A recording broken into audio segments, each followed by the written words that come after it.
सारी विद्याओं के स्वामी हैं भगवान ईशान। देखो हमारी जो दिशाएं हैं ना, कितनी दिशाएं होती हैं जानते हैं आप? हमको लगता है 4 दिशाएं हैं, लेकिन नहीं। इन 4 दिशाओं के बीच में एक एक दिशा और है। इन 4 दिशाओं के बीच एक एक दिशा और है। जैसे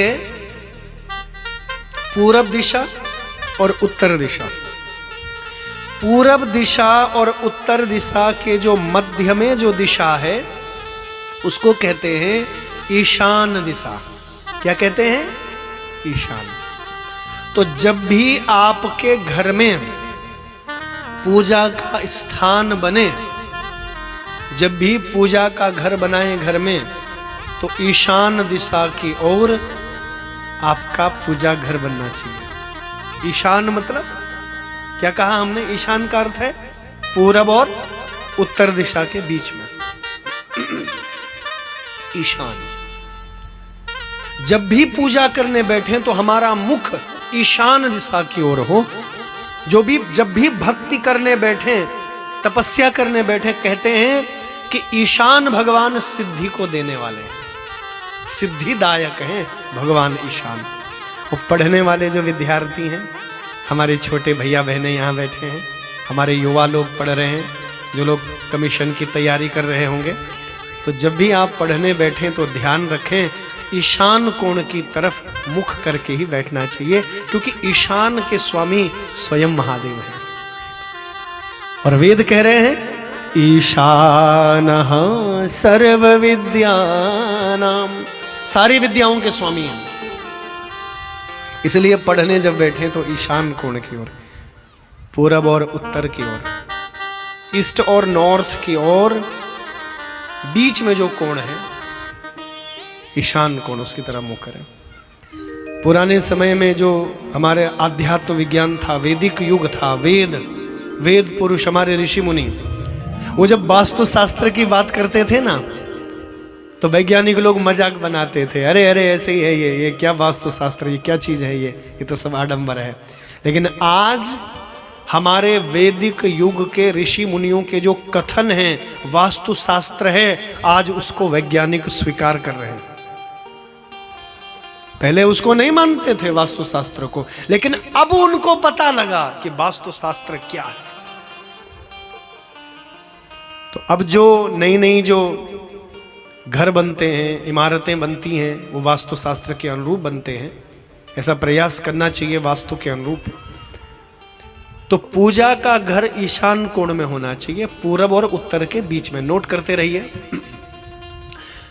फिर इसके बाद पूरब और दक्षिण, पूरब और दक्षिण ऐसा सर्कल घूमते हैं ना, ऐसे घूम रहे हैं। ईशान यानी उत्तर और पूरब के बीच। अब पूरब और दक्षिण के बीच में देखिए, इसको कहते हैं आग्नेय कोण। क्या कहते हैं? आग्नेय कोण। और आपको सुनकर के बड़ा आनंद आएगा, आग्नेय कोण के जो स्वामी हैं वो अग्नि है। आग्नेय कोण के स्वामी कौन है?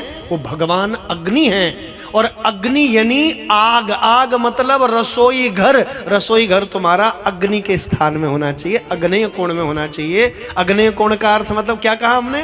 पूरब और दक्षिण। ईस्ट और साउथ के बिल्कुल बीच में जो कोण है, दिशा है, उसको कहेंगे आग्नेय कोण। यानी अग्नि, अग्नि उस भूमि के स्वामी हैं, उस स्थान के स्वामी हैं अग्नि। आप समझ रहे हैं हम क्या कह रहे हैं? इसके बाद और आगे बढ़िए, दक्षिण और पश्चिम। दक्षिण और पश्चिम के जो बीच में जो है बंधुओं, उस दिशा को कहते हैं नैऋत्य दिशा। और आपको सुनकर के बड़ा आनंद आएगा, नैऋत्य दिशा के जो स्वामी हैं वो कौन हैं? वो भगवान वास्तु हैं। अर्थात वास्तु मतलब जो घर के स्वामी। वास्तु कहते हैं ना, वास्तु। वास्तु क्या है? वो नैऋत्य कोण के स्वामी है। उसका जो स्थान होता है वो वेदों में नैऋत्य कोण बताया गया। नैऋत्य कोण मतलब दक्षिण और पश्चिम के बीच में। तो वास्तु घर का मालिक है। तो घर का जो मालिक होता है उसको अपना कमरा कहाँ बनाना चाहिए? घर का मालिक दक्षिण और पश्चिम के बीच वाले कोने में उसको बनाना चाहिए। आप समझ रहे हैं हम क्या कह रहे हैं? और पश्चिम दिशा की ओर, जो पश्चिम दिशा, बाथरूम कहाँ होना चाहिए? पश्चिम दिशा की ओर होना चाहिए, समझ? क्योंकि पश्चिम के जो स्वामी होते हैं वो वरुण होते हैं। वरुण मतलब जल, जल पश्चिम दिशा की ओर हो सकता है। और इसके बाद जो ये उत्तर और पश्चिम के बीच का जो कोण है उसको कहते हैं वायव्य कोण। वायव्य दिशा वो है, वायव्य दिशा वो है। तो वायव्य दिशा के स्वामी होते हैं स्वयं वायु। तो वायु और जल लगभग मिलते जुलते हैं, तो आप बाथरूम इत्यादि बना। अब देखो, सोचो, जहां ईशान, ईशान मतलब भगवान शिव का स्थान है, भगवान ईशान की जगह है, वहां हमने टॉयलेट बना दिया, गंदगी कर दी। तो बताओ, जहां देवता, जहां शुद्धता पवित्रता होनी चाहिए, वहां गंदगी कर दी, शौचालय बना दिया, तो घर में सुख शांति समृद्धि कैसे रहेगी? बताओ, जरा सोचना इस विषय में। जहां अग्नि का स्थान है, जहां रसोई घर होना चाहिए, जहां आग होनी चाहिए, वहां हमने स्नान घर बना दिया, बाथरूम बना दिया, पानी रख दिया।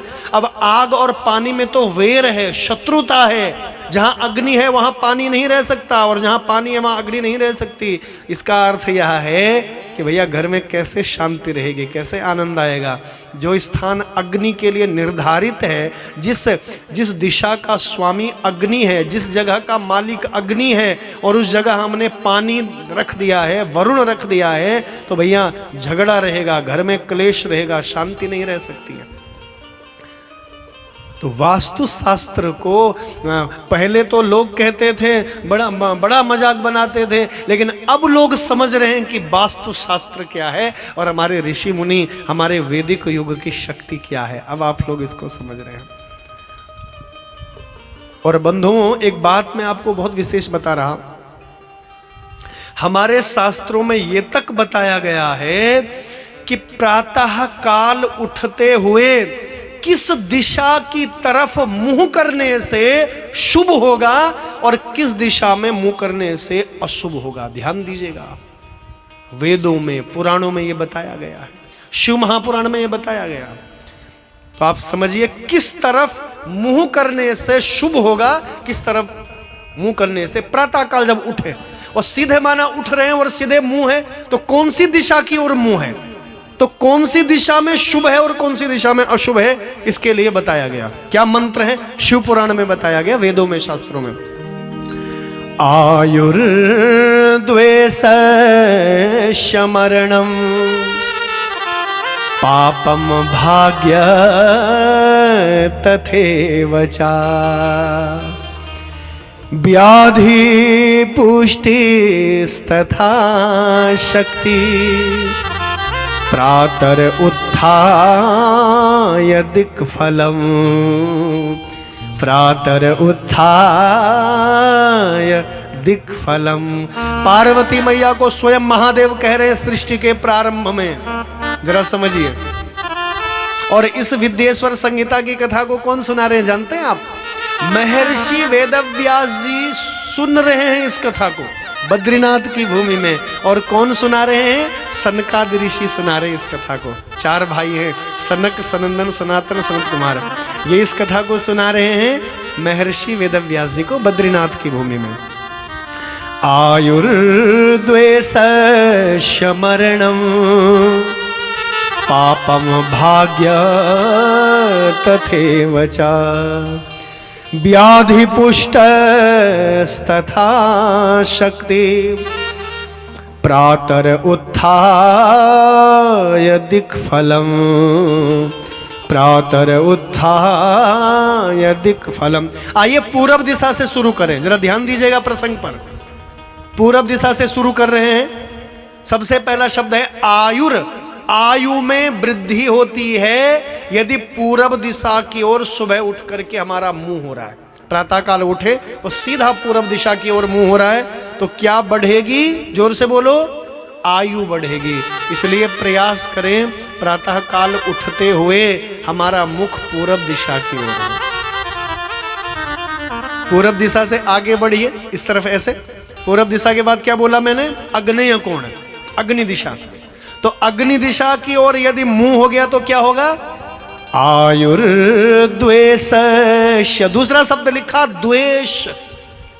द्वेष बढ़ेगा, झगड़ा बढ़ेगा। सुन लो, कभी भी अग्नि दिशा की ओर पैर करके मत सोना। मतलब जब प्रातः काल उठे तो सीधा अग्नि दिशा की ओर आपका मुख न हो। पूरब और दक्षिण के बीच में जो दिशा है उसकी ओर आपका मुंह नहीं होना चाहिए। नोट करते रहिए, ये कथा नहीं है, ये जीवन दर्शन है आपके लिए। ये जीवन जीने की कला है आपके लिए। कैसे जिए हम, कैसे अपने जीवन को सुखी और मंगलमय बनाएं हम, ये बताने का प्रयास हो रहा है यहाँ। तो दूसरी दिशा क्या है? अग्नि दिशा। अग्नि दिशा की ओर मुंह करेंगे तो क्या होगा? द्वेष। द्वेष मतलब झगड़ा। झगड़ा बढ़ेगा, अड़ोस पड़ोस में झगड़ा, घर परिवार में झगड़ा, मित्रों में झगड़ा, गांव समाज के लोगों में झगड़ा। झगड़ा बढ़ेगा, झगड़ालू बन जाओगे, झगड़ा होगा सबके साथ। तो भैया सोच लो, आयुर्द्वेष शमरणम। तीसरी बात कही मरणम। तीसरी दिशा कौन सी है? पूरब से बढ़ रहे हैं आगे, पूरब, अग्नि, और इसके बाद जोर से बोलो, दक्षिण दिशा। दक्षिण दिशा की ओर यदि मुंह करके प्रातः काल यदि मुंह हुआ दक्षिण दिशा की ओर, तो दक्षिण दिशा के स्वामी कौन है जानते हैं? कौन है? यमराज हैं। तो भैया यम की दिशा है वो दक्षिण दिशा। इसलिए प्रयास करें कि कभी भी हम दक्षिण की ओर मुंह करके न सोएं। प्रातः काल उठें तो दक्षिण की तरफ मुंह नहीं होना चाहिए।